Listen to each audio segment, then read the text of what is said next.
They may be able to hear you.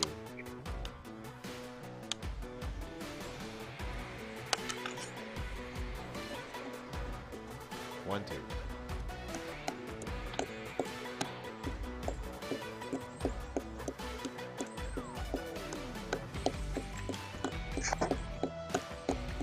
How much time we got, Bo?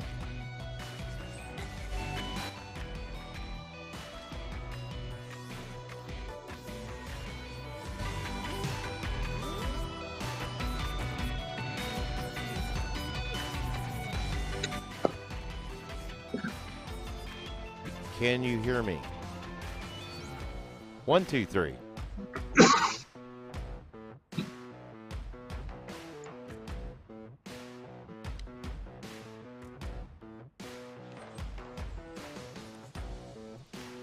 Can you hear me, Rick? Yes, I can. Can you hear me? Yeah. Having issues here. They're not supposed to. That's all right. Yes, I can hear you. Yep, gotcha. How much time we got?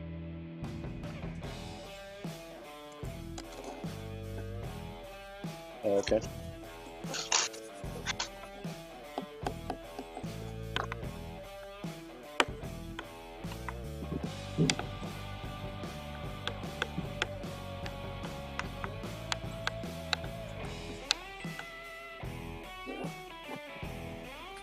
Gotcha.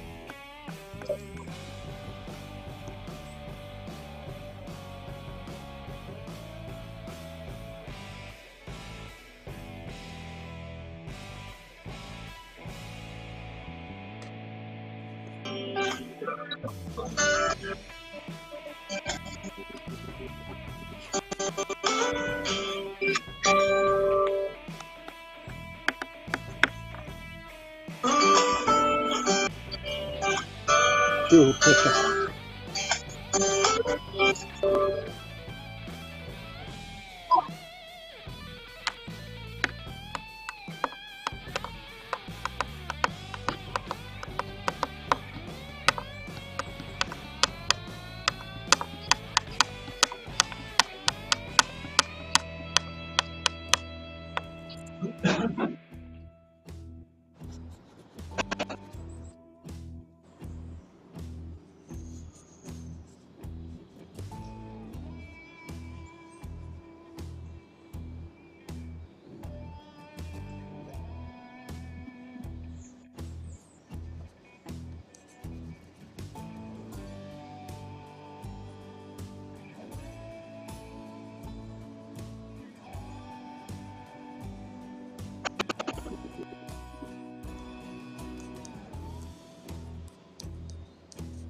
Four minutes.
2 minutes.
I can see the countdown.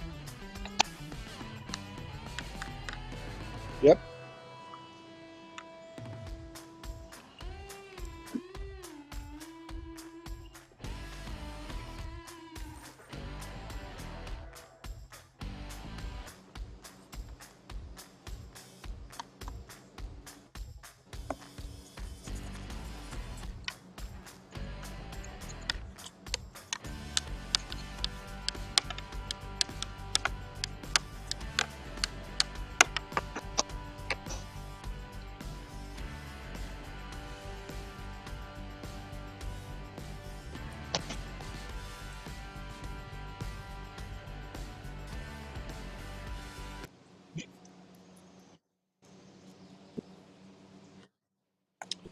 Good evening, everybody, once again, and welcome to another episode of On the Hunt with Alpen Optics. I am your host, Rick White, coming to you from a beautiful evening here in Iowa.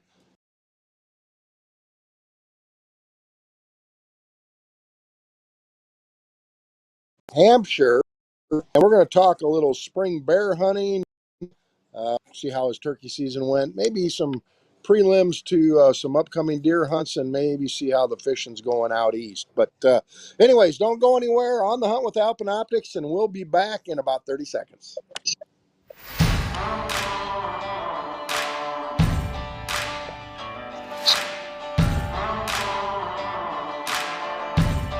Yeah, someone called me.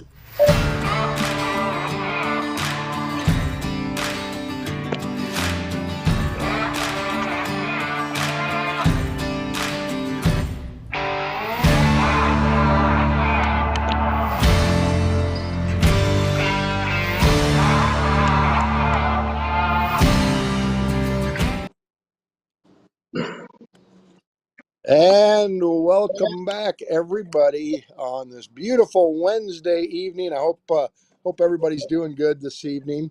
Anyways, I've got a guest this evening that's been on the show before. One of our pro staff members that comes from New Hampshire, Mr. Chris Bassenwaith. Chris, how you doing this evening? I'm doing well, Rick. How are you? I'm good. I'm good. You know, it's been a few years since you and I have actually hunted together, but gosh, I know when I did get out there and hunt with you the last time, you know, you live in such a beautiful country out there in New Hampshire, and I mean, the timber's beautiful, the hills are beautiful, and there's some hills too, because we walked up and down some of those hills, and I remember. I was amazed by these little. I think you called them newts. Is that what they were? Those little orange lizards. I think is that correct? Is They that what were, they and that's were? exactly it. Every time it rains, we've got little orange newts running all over the woods. I mean, Yeah, they that's were exactly what it was.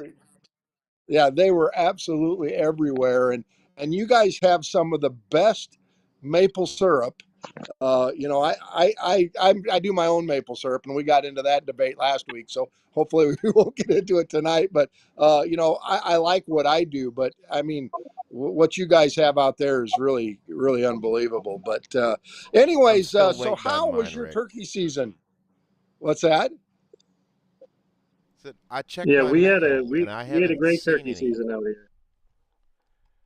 Yeah, I'm sorry, I'm not hearing what you're saying, Paul. There's a little bit of a lag. Chris is just a little bit behind. Uh, no, I was saying I haven't seen anything in my mailbox that resembles syrup. Yeah, well, don't, no need to look this for the next week or two, anyways. But so, Chris, let's get back to how. I know you turkey hunted in a few places, and I think you went to Maine. Did you go to Maine also? Yeah, I ended up going to Tennessee this year, and then I headed up to Maine. Hunted, was able to hunt with my brother, and then I went Hey, back Chris, to my home let's state of New Hampshire. let's take a minute. Can you log out and come back in, and then Rick and I will just hold it for Are a we second, losing okay? audio? Yeah, just log out and come back in. Yeah. All There you Yeah. right. are, Rick. So You're yeah. back So up. we'll. Yeah. Yep. No, I noticed his audio was off. So Paul, how's the Arkansas weather been? I know we've had a little bit of rain up here, but it's been absolutely beautiful. I mean, highs in the 70s, and we've got some 90s right around the corner. But what's it going? What do you got going on down there today? We've been nothing but drenched. I'm telling you, Yeah. nothing but drenched. Yeah. Uh, Anything new at the office or? was trying to flood, mostly. Yeah. It's trying to flood on us. Haze Well, I that mean, now. have you So had here we go. tornadoes? Much for tornadoes this year? We had one in Springdale not too long ago. Yeah, I remember that. Yeah. Yeah. We've been pretty fortunate here, but you know, storms are around the corner for us. He's You know, we haven't had it too bad, but well, he's back on, a little bit. so here we go. All right. Chris, you there? I'm here. All right. Hey, that sounds a lot better to me anyways. So, uh, maybe fill the folks in once again. Your audio was a little sketchy, but what was your turkey season like? Yeah, I mean, it was a great turkey season. I started out in Tennessee and then traveled back up to Maine, got to hunt with my twin brother, and then I finished it off in my home state of New Hampshire. So it was awesome being able to go down south and start it out early and then travel up through. And Maine and New Hampshire this year were phenomenal. Yeah, you know, most people, especially here in the Midwest, you know, we haven't been turkey hunting now for 2 or 3 weeks in a lot of situations, and some people about a month. But you know, Maine, I think just went out just a few days ago. Is that right?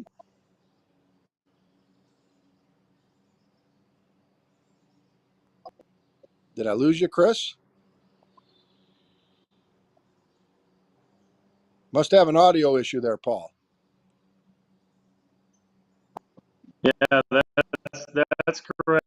It ends right in the beginning of June, and you know it's great to be able to hunt that, especially. Am I there? Yeah, your audio's just. I guess your connection is a little slow. Yeah, I don't know. He's froze on me here, Paul. I don't know. Yeah. Is he froze on you? Yeah. No, it's his connection, and not anything we can do about it. So All right. Well, we were going to talk, and maybe you'll get back on and get it figured out. We were going to talk spring bear hunting because their spring bear season is either underway or getting ready to start. And I know Canada, and he goes to Canada every year usually, except for the COVID thing, you know, since the yeah, COVID. But he does a lot of bear hunting, and we were going to talk. Some deer hunting tactics for out east. But I don't know, Paul. We're going to try to run it without him. Then is that? sure, we can just keep going. Stanley Tanner. I don't know if you see the comment on your screen. It says it's blistering at 101. Oh, really? And Stanley, I think, is in Mississippi, if I'm not mistaken. And I've heard it's hot down in those It could get there, southern especially states. in Texas. Went there for a graduation a couple weeks ago, and it was like 65 the whole time. It was crazy. Is that right? Yeah, it really Well, was. I'm so yeah, so I'm gonna be you know, turkey season. There's Chris back. Can you hear me now, Chris? I can hear you. Can you hear me? Yes, we got you. Let's before we Man, lose you again. That's all right. That's all right. I understand. Self, believe me, we've been through it a lot over the years. But hey, let's jump into spring bear season. I know that's kind of big on your list, and and I've shot a few bear over the years, but you seem to go bear hunting most every year. What's going on right now out your ways? Bear season open or getting ready to open? bear season is Canada, but we're Yeah, so close. We just jumped the border and we yeah. go up I there think with For favorite outfitters about and have 10 seconds, and then that's about it. Yeah, Chris. Hey, the audio is really bad. Why don't It's we just try the to get you connection on a issue. show? Yeah, later on or something when we get the bugs worked out. Maybe it's your service out there, but why don't we just try to catch up with you here in a couple 2-3 weeks? Well, Rick, Hopefully, Chris has got the message. at any What's point, that, you Paul? can send that same link to anyone, and they can join in, and it'll be just the same, and it'll work for them. It's on his end, It's not on ours. Who else is on there right now? Maybe I'll send a link out. Is Mike or Edwin or Stanley Jordan? Tanner, Billy Buress, John Dallas, Steve Let me Harnden, send it to Harnden. Steve's on there. Oh, that's good. I was going to say I could send it to John. I know John is out camping. I forgot what state. I think he's in North Carolina. He's Mount And Mitchell, I North don't Carolina is know. where he says he's from. Where he says he's hanging out right now. Yeah, and maybe um, Paul, do you happen to have his email address? Because I got a feeling if I try to do this, I'll probably get knocked off. I All right, let's think, see here. and I don't Let's know if see. you've got it, but maybe send that to I'll John. I'll bet John forward. would jump on and talk 5 or 10 minutes and share what he's got going on out there. He's out camping. I know he went out to see his son and his grandson I and his forwarded the wife. email to And him. what's that? I forwarded the email with the link on it to him. Okay, good. John, if you're watching, check your email and jump on and we'll chat for a few minutes. And who else is on? You said Steve's on there. Hi, Steve. Steve's down in Missouri. He's one of our pro staffers, and Stanley he's Tanner. also owner. Okay, Stanley. Yep. He's gonna And go did you gator say hunting, he Billy's on there? says. So if maybe somebody's got some questions, ask some questions. But anyways, that was what I was going to say. Turkey season's over now, and a lot of people, at least on Facebook, will ask me what I've got going on and things like that. But Hey, I'm Chris, I just probably don't think going it's to. gonna work. okay. All right, I've moved locations, but can you not hear me? Yeah, we can hear you now. Let me try. Let's see. And Let's try it. Dallas may come in and take over your stream, just so you That's okay. know. There, you're in the truck. You're in your truck.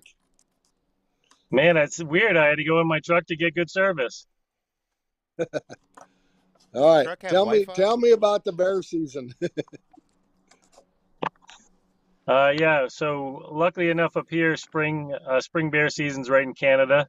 So we just jump in the truck, cross the border, and go with our favorite outfitters. And usually we're spring bear hunting anywhere from the beginning of May till the end of June. Okay. And I know you've done really well the last few years you've gone. I mean, you're 100% success, aren't you? Yeah, I'm lucky enough. I've been 100% every time I've gone up. Got to see a lot of great bear, and the more you go, the more you get to determine how big they are and size them up and see different stuff. So the more you go, the more keen you are to taking the bear that you want to take. And it's a great time because, like you said, turkey season just ended, and you're able to go up there and hang out with friends and just do something that usually you have to wait till fall to do. So it's a great time. Yep. Now, how do you guys? I'm assuming you're hunting over bait, but tell the folks what's all involved on some of the bear hunts that you go on. What do you have to do to prepare, and how are you hunting them? Yeah, so I mean, preparation's big. We do it a lot, and I especially do it a lot with my bow. So obviously the practicing at shorter range shots, because a lot of these shots are anywhere from 30 yards in, and some are 15 yards in. So as you know, sometimes it's harder to make a close shot, especially to be quiet, not move at the right time. So preparation is big. One key thing, well, probably the biggest thing there is in anything, it's shot placement on a bear because it's different than a deer. So it's a lot higher. I mean, the big thing with a bow that I like to say is aim high and let it fly. So you're always cutting the bear in half right behind the shoulder and halfway up the body. And sometimes if I'm really close within 15 yards, it's 2/3 up the body and double lung pass through. But if you're trying to do that nice Texas heart shot with your bow and you shoot too low, that bear's gone every single time. So you've got to just remember to shoot a little bit higher, and that practicing before you go really comes into play when you get up there because as you know, the adrenaline's running. It might be the first time you've seen a bear, or even if it's 100th time. When they come in, the adrenaline's right on, and you've just got to be still and let them do their thing. And if you do hunt over bait, which we primarily do when we go to Canada, you let them get to the barrel first. You kind of let them get comfortable. You let them start eating, and when they're comfortable and they're eating and they're occupied with the eating part of it, you can get away with a little bit of movement, maybe drawing back or aiming on them, and then you take a nice shot. Broadside or quartering away is my two favorite shots with a bow. I've done it with a muzzleloader. I've done it with a rifle. But shot placement is big, and being still is huge as the bear is approaching, and they'll sometimes circle when they come in, and they'll do all kinds of different stuff. But the preparation is really big before you go, and just trying to stay calm and stay focused and just wait for that good shot. And they're going to give it to you, but you might have to wait. They might run off and they might come back, but they will give it to you. I know what was really cool for me when I was hunting is or amazing to me is that you can be sitting there now. Bear, they're a big animal, and I remember just looking off to my left and looking off to my right and not hearing a thing. And it wasn't 30 seconds later I look and here's a bear just like materialized. Those bear can slip in on you. They're so quiet. They're huge animals, but they're so agile and the amount of noise they make zero noise coming in. It's just amazing to me that a bear can slip in on you. I mean, I could see 50 yards in every direction. And then all of a sudden I see a bear at 20 yards. How in the world did he get that close without me hearing him or seeing him come in? And that's it too. And what I try to tell a lot of people, especially first time hunters, is some people like to fidget with their phones and do different stuff deer hunting. Sometimes bear hunting you don't get away with that because they will come in and they will sit down or they'll even lay down and they'll look at that bait barrel and or whatever you're hunting over, and if they see you move on the other side of that, they'll just turn around and walk away and you'll have no idea they were even there. And just like you're saying, they're black. It's getting to be a little bit later in the evening, and they are so quiet. It doesn't matter if they're 400 pounds or 80 pounds. And they all of a sudden, like you said, they just appear. So you try not to move, kind of keep your eyes peeled and wait. And, they're, it's kind of like hunting a hog where they're a little bit nearsighted. They won't catch everything you're doing, but they smell perfectly. And if you make big movements, that's it. You won't even see the bear, and then you don't understand that they've already seen you. Right. What's your favorite bait, or what do you have more success with? I know when we hunted, I've hunted over bait before, and we used donuts and bacon and popcorn and things like that. What do you have something that works really well? So up in Canada, a lot of times when we open up a bait, or if we go, a lot of times what they'll do is they'll go to some trappers in the area, and they'll get dead beaver. And a lot of Yeah, times what they'll do Tonquin. is they'll hang part of a beaver in a tree, primarily in one thing you got to remember too is when you're bear hunting, you're not bear feeding. So when you're baiting, you bait enough for that evening, but not enough that they can eat and leave on you. So you want them to focus on that bait. And a lot of times, what we'll do is we'll take a frosting, and we'll put it on the top of the barrel, and we'll make them focus on that and trying to lick it off the barrel and do different stuff.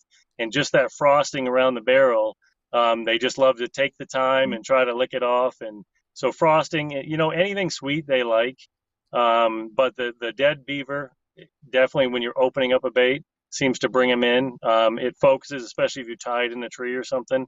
Again, their focus is on the bait. So you can use anything, but sweets, obviously, just like us, they'll love to eat a piece of cake or something. So sweets, some chocolate, donuts, things like that. But as long as their focus is on that, is on what they're eating, then you're good to go.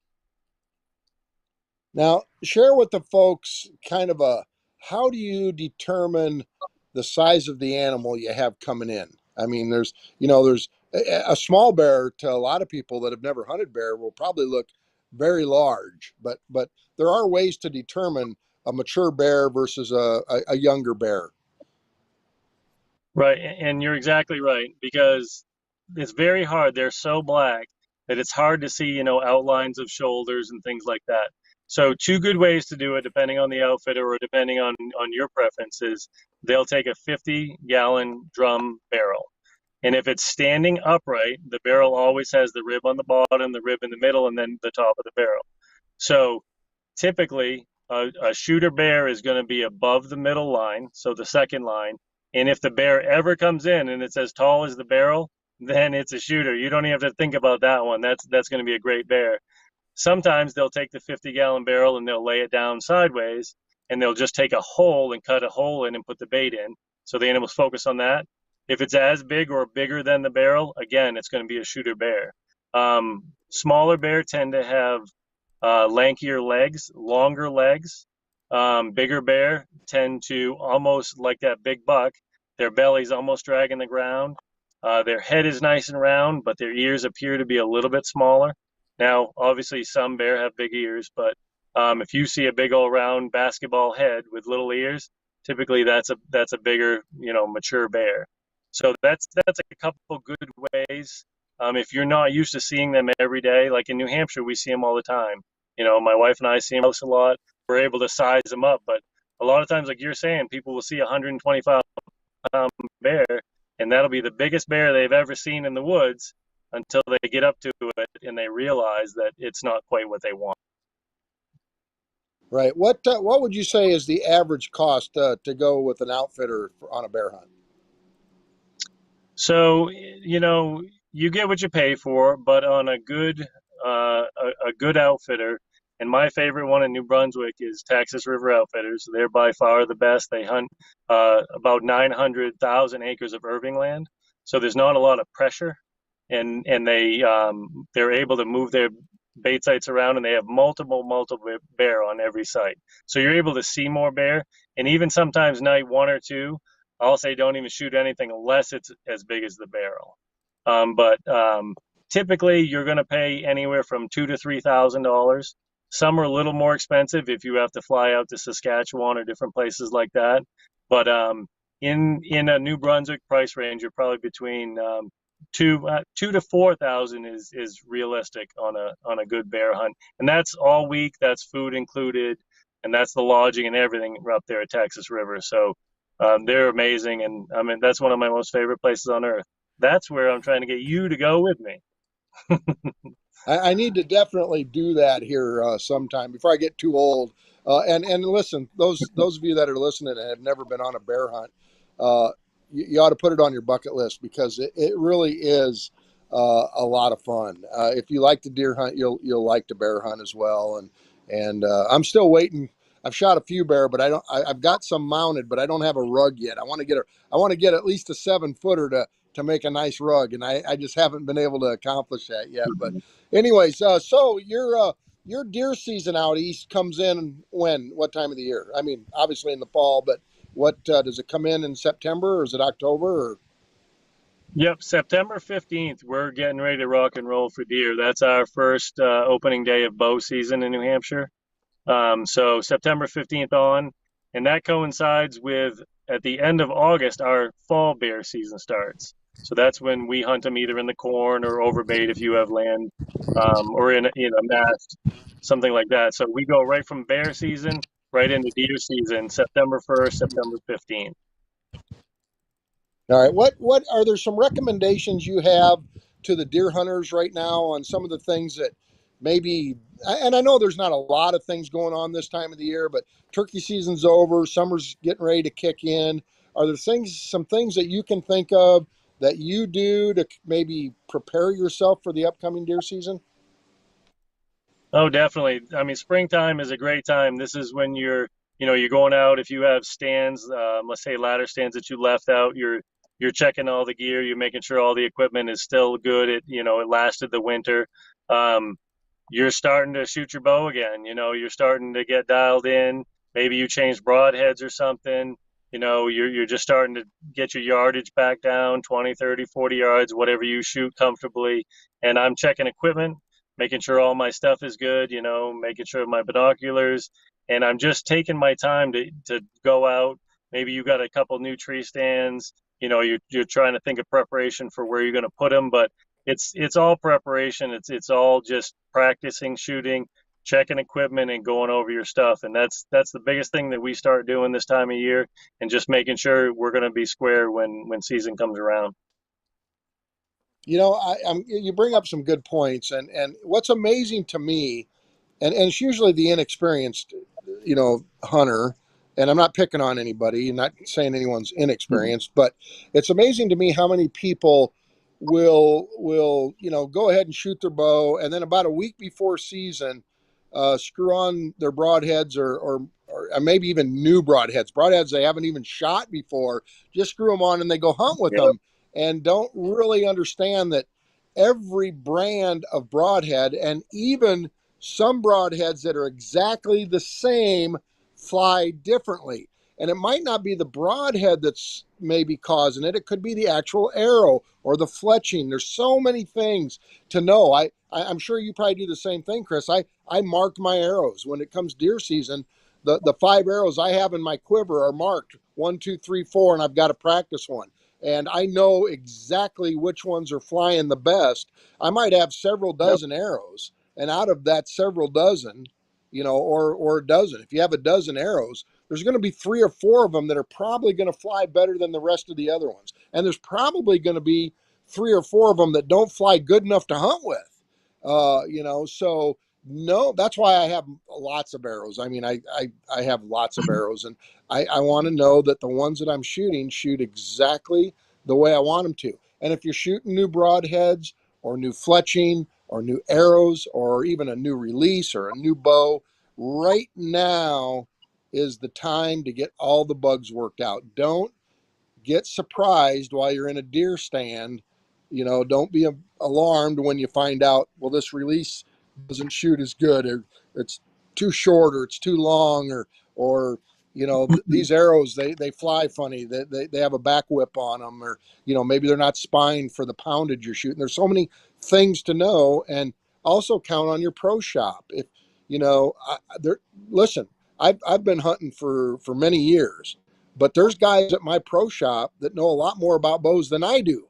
So count on them to answer any of those questions, and maybe bring up some things that you might not even thought of. I mean, but good, very good points. Yeah. Anything else that you can add to that? No, I mean, I agree 100% with what you're saying. And, I'm a hunter. So typically from spring on, I only shoot my broadheads. I practice with them. And again, you'll have a flyer or two, and you take that out. I mark my arrows exactly like you said you're doing. And, being a hunter, I shoot primarily broadheads. And I just make sure that all my stuff is in line exactly what you're saying, especially if I'm going to change from, say, a mechanical to a fixed blade or something like that. But being a hunter, I shoot typically all broadheads from spring on, and I make sure all my stuff exactly is what you're saying. And if you shoot with a head net on, practice with a head net on. If you have your kisser button, make sure it's in the right spot. Just all those little things. That way, your practice makes perfect. And when it comes down to it, you're not focused on drawing back or where your anchor point is. You already have that down. Now you're more focused on the animal, and then your shot is going to be a lot better. So I mean, I agree 100%. I'm a hunter. I shoot my broadheads. Yeah, and I recommend, that you just kind of what you mentioned, that you practice in what you're going to hunt with. In the summertime, maybe it's hot out and it's normal that people maybe wouldn't put gloves on. But if you're hunting with gloves, your release shoots a little different when you have a glove on sometimes. So you need to practice with that glove on and the release the same way you're going to hunt. If you're hunting with a hat, I would recommend practicing with a hat. It's amazing how many people draw back and that string hits their hat and they don't even realize that until they're in a stand. I mean, that can cause issues. It's not in the summertime, you're not going to go out and put a winter coat on, but at some point, if you're hunting with a heavy coat on, you probably want to practice with that heavy coat on because that makes a big difference. And I wear an arm guard, especially when I'm wearing bulky stuff, because so many times I've had my string hit my jacket, and just the littlest thing like that will cause your arrow to do all kinds of goofy things. So, well, how's the fishing? You been out fishing?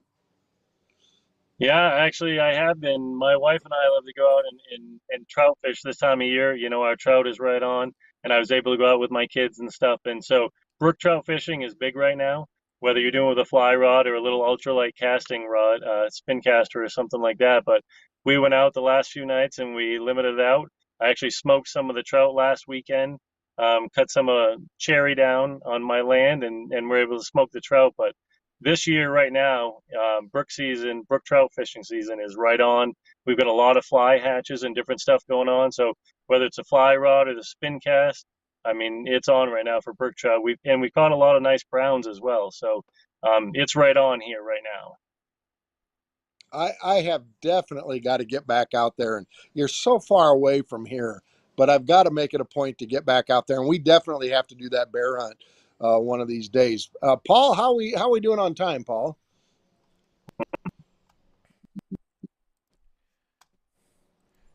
You I didn't think surprised I heard me. him. I had to Oh, turn all my microphone back on. I'm over here like doing stuff. have we got any questions or anything? Anybody Six chiming thirty. in? Well, I think the most important question was from Stanley Turner, and he says, "Is syrup good for bait?"